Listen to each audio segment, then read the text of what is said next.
The chapters in Why I Trust the Bible are arranged chronologically.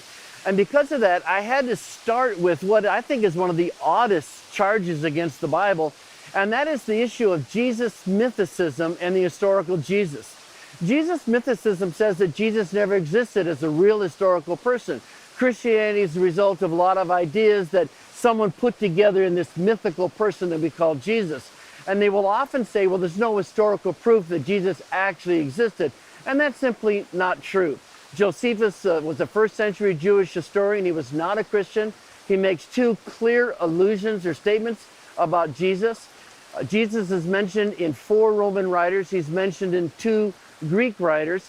He's even mentioned in Jewish literature. Now, they don't like him, but the fact that they even talk about him shows that they knew that he existed. And frankly, you can use the New Testament as a proof that Jesus actually existed. Some people say, well, you can't use the New Testament to prove the New Testament, but you cannot explain the meteoric rise of Christianity unless there was an historical person that the early church believed died and was raised from the dead and the tomb is now empty. You cannot explain Christianity without an historical person. But as we're talking about the historical Jesus discussion, I need to also mention something called oral tradition and the telephone game. You probably know the telephone game. A bunch of people line up in a row. Person 1 says something to person 2. 2 repeats it to 3. You get to 15. And when 15 says what he hears, it's something like what person 1 said. Okay. Well, there was a time gap between the actions of Jesus and when they were written down. We don't know how long, but let's just say 30 years, maybe even 40 years. And the stories about Jesus were passed on orally at that time. And the charge is that memory is faulty, that memory leaks, that you can't trust when things are passed on orally. And just like the telephone game shows that memory can't be trusted, so also we can't trust that the biblical writers got it right. And what I'm going to talk about in this chapter is that there really is no comparison between the telephone game and the whole issue of oral tradition. First of all, the human mind is capable of memorizing so much more than we think. We live in my country in a non-oral culture. We write things down.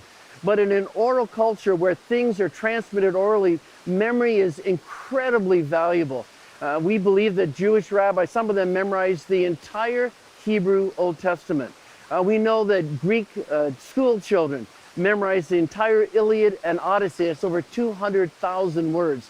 So first of all, the human memory is much more powerful than someone in my culture gives it credit. So in other words, if you were in the first century Jewish culture, person 15 would be able to repeat exactly what person 1 said.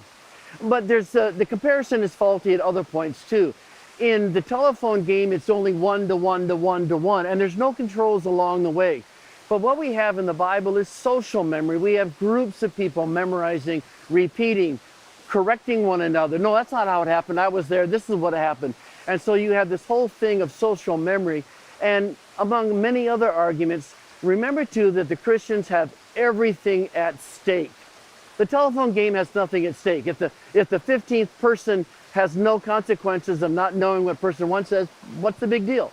But when you're a Christian, when you're suffering for your faith, when your books are being confiscated, when you're being killed because you're a Christian, you really want to make sure that you know the message of Jesus Christ. And when something's at stake, memory is much better.